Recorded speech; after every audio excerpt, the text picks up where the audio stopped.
día de hoy encontramos en el Evangelio, si ustedes notan, una cita del pasaje que también leímos en Isaías 9. Y como comentario nada más, noten cómo la frase que nosotros tenemos en el versículo que también conocemos, de Isaías 9, lo tenemos aquí citado por el evangelista San Mateo. Y si ustedes notan, obviamente la traducción es diferente al que nosotros conocemos. ¿Y por qué es diferente? Una de dos, porque San Mateo está citando la versión de la Septuaginta que él conoció cuando estaba en ese tiempo. Él está citando la Biblia hebrea en griego, o porque aquí el evangelista citó en hebreo y escribió en griego. Es por eso la razón por la que es diferente. Lo dice: el pueblo asentado en tinieblas vio gran luz, y a los asentados en región de sombra de muerte, luz les resplandeció. Cuando uno visita Jerusalén, el monte de Sión, son 3 montes, el de Sión, Moriah, es la parte más alta de la región y se ve desde cualquier lado. Desde llegando uno, que será como a 2 kilómetros, ya es visible la ciudad de Jerusalén. Ahorita obviamente es ya en la noche, con tantas luces por todos lados, ya no es tan perceptible el monte del templo, pero imagínense ustedes en aquel tiempo, todo estaba oscuro alrededor en los valles de Jerusalén, y Jerusalén está hasta arriba y brillaba con la luz que tenía en las casas. Entonces imagínense, en toda la oscuridad que tenemos, está Jerusalén como referente de luz. En las tinieblas, dice, los asentados en tinieblas vio gran luz, y los asentados en región de sombra de muerte, luz les resplandeció.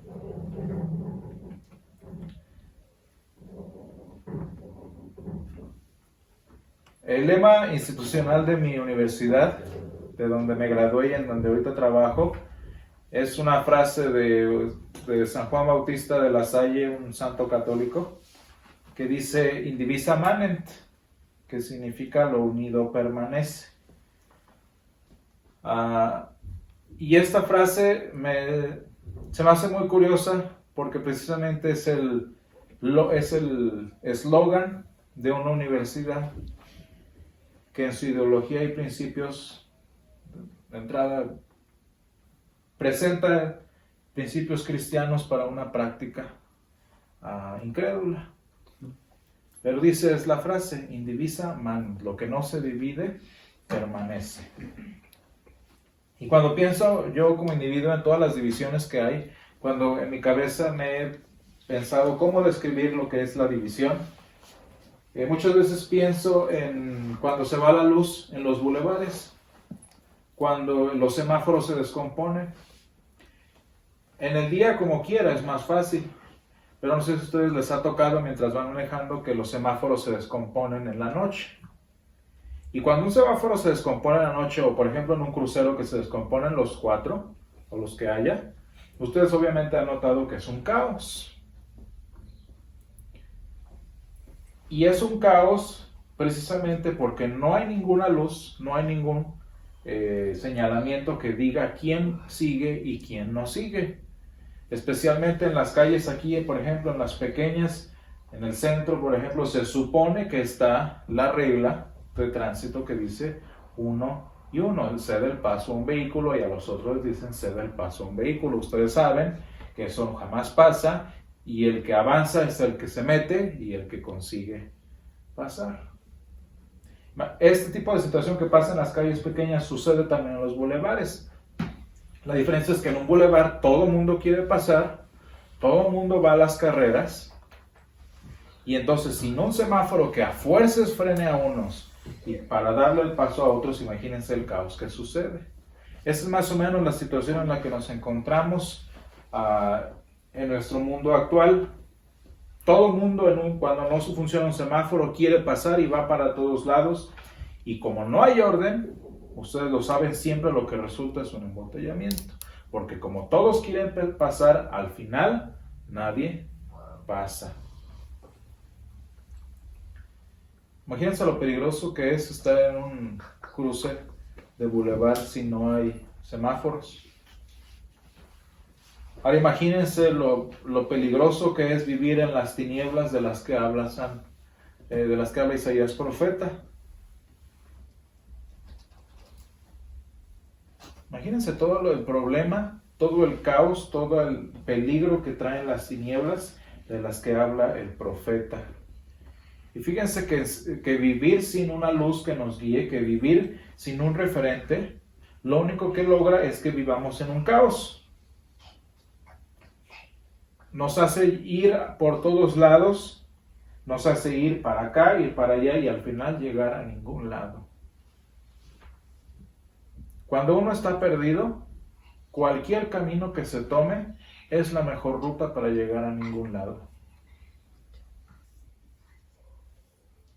Y esto es precisamente lo que el apóstol San Pablo nos habla, de que en otro momento vivíamos así, que en otro momento estábamos en tinieblas, que hemos vivido de esta manera, y si realmente en nuestra vida, sin el Señor, vivimos así, en tinieblas, no yendo a ningún lado, y ni sabiendo en qué dirección nos estamos virando.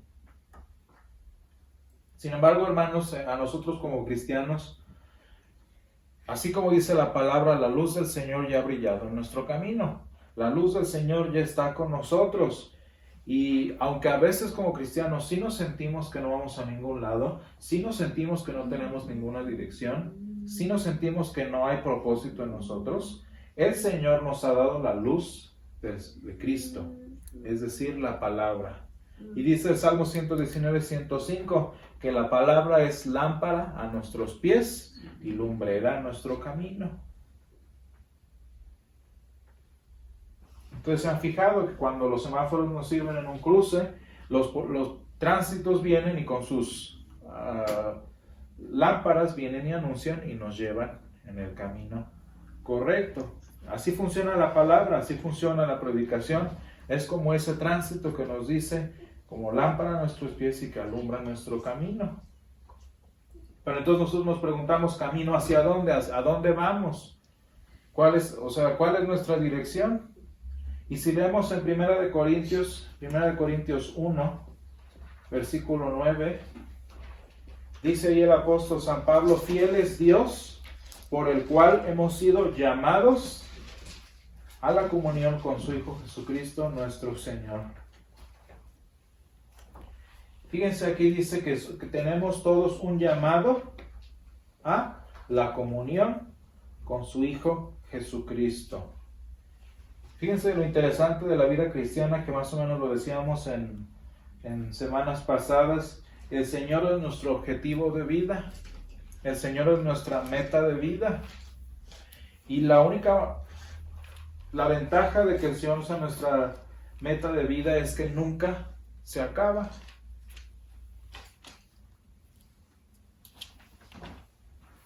Yo tenía desde hace un año o dos la intención de ir a la feria.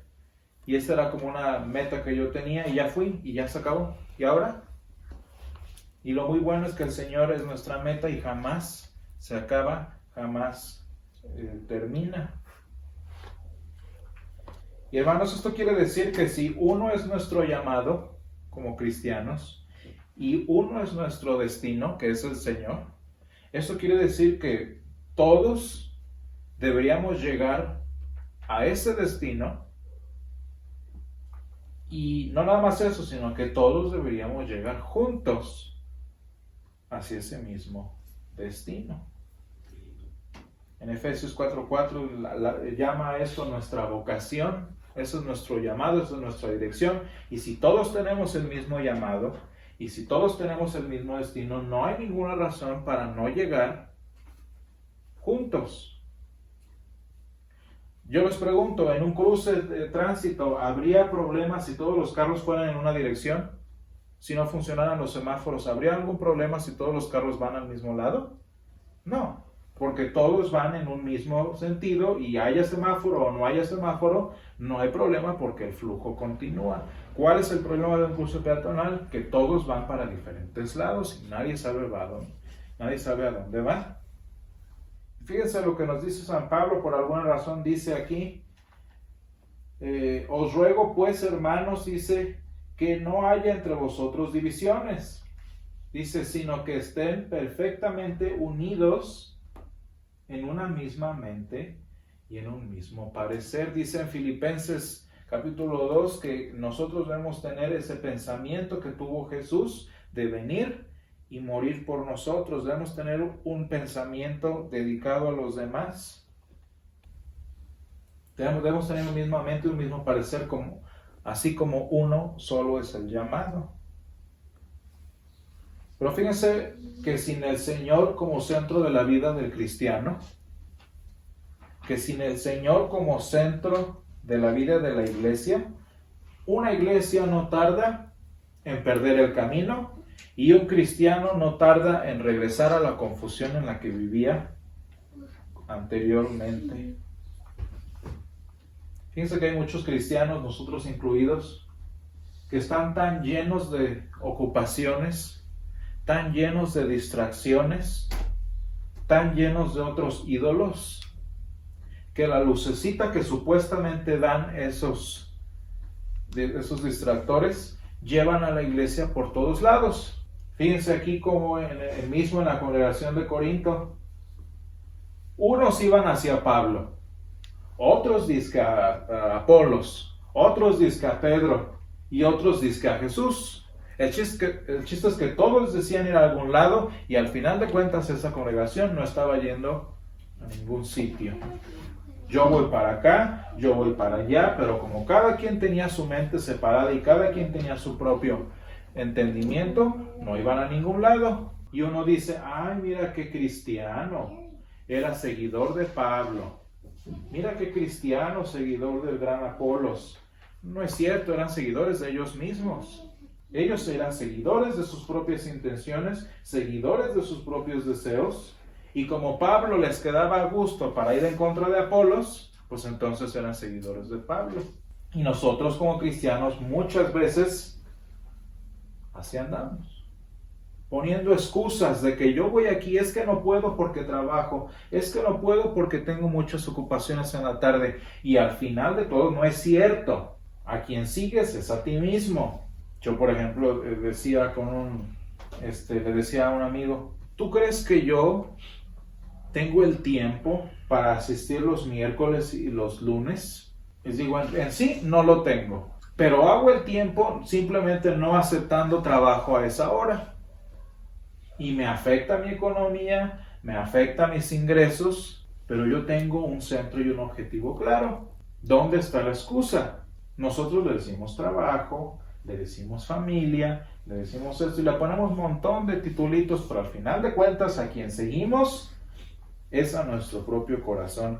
¿Cómo espera una congregación avanzar si sus miembros, como los de Corinto, cada quien tiene sus propios intereses, cada quien tiene sus propias ocupaciones? Pensamos, por ejemplo, en la antigüedad, cuando movían las piedras gigantes, todos las alaban de un lado para llevarlas a otro. Imagínense donde todos estén alando para todos lados, ¿a qué horas la mueven?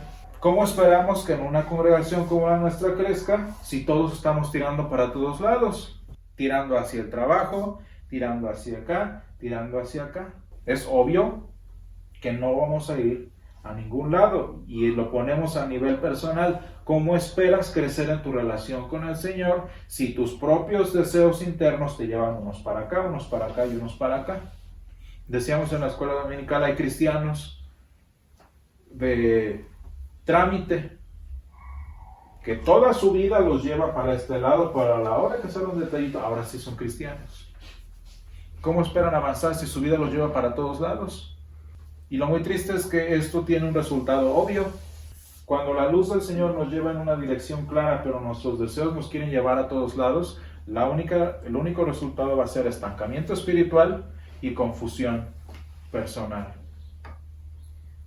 No nos sorprendamos de que no cambias, no avanzas, no produces.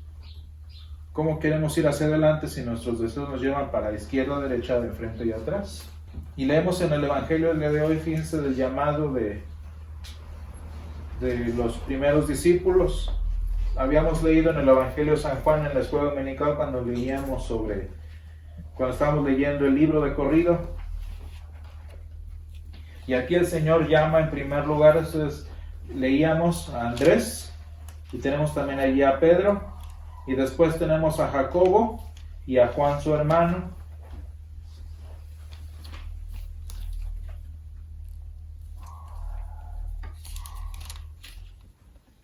El llamado de los primeros apóstoles, el llamado de su ministerio y todo eso, un ministerio que, como comenzamos en el credo de Niceno, como confiesa la misma palabra, el ministerio de los apóstoles es lo que nos tiene hoy aquí.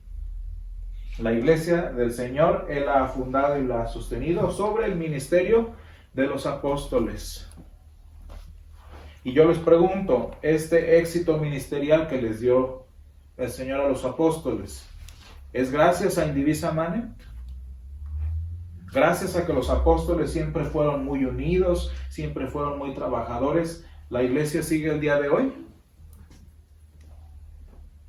Que nada más si nos ponemos de acuerdo todos y si estamos muy felices juntos, ¿ya vamos a poder subsistir para siempre? ¿Cuál fue la clave del éxito ministerial de los apóstoles?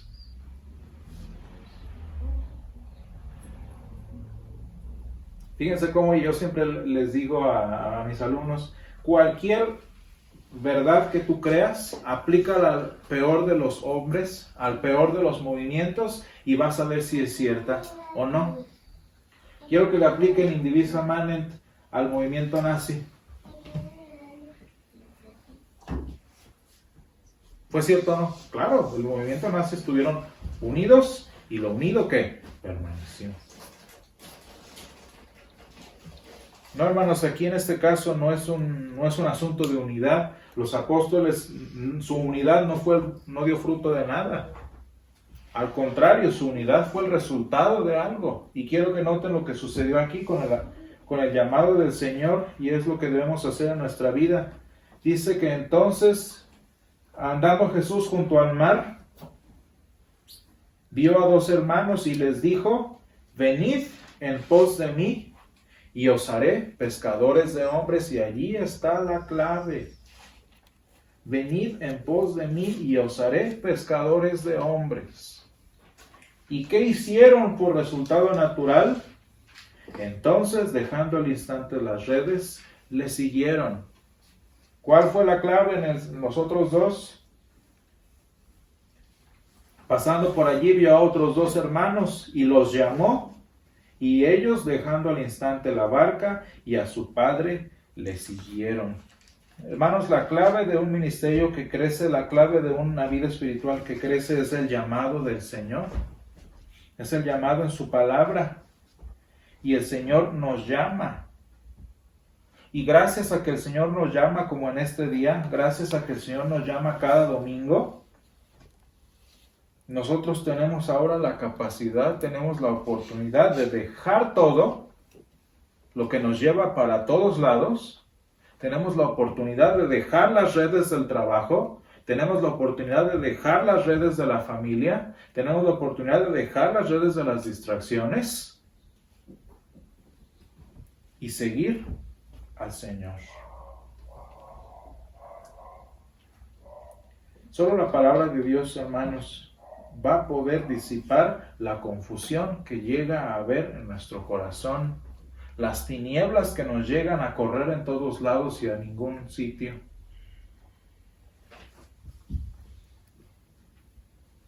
Y solo la palabra de Dios, hermanos, nos va a poder llevar al verdadero objetivo, en el verdadero camino, dice el apóstol San Pablo en Filipenses 3:14, al premio del supremo llamamiento en Jesús.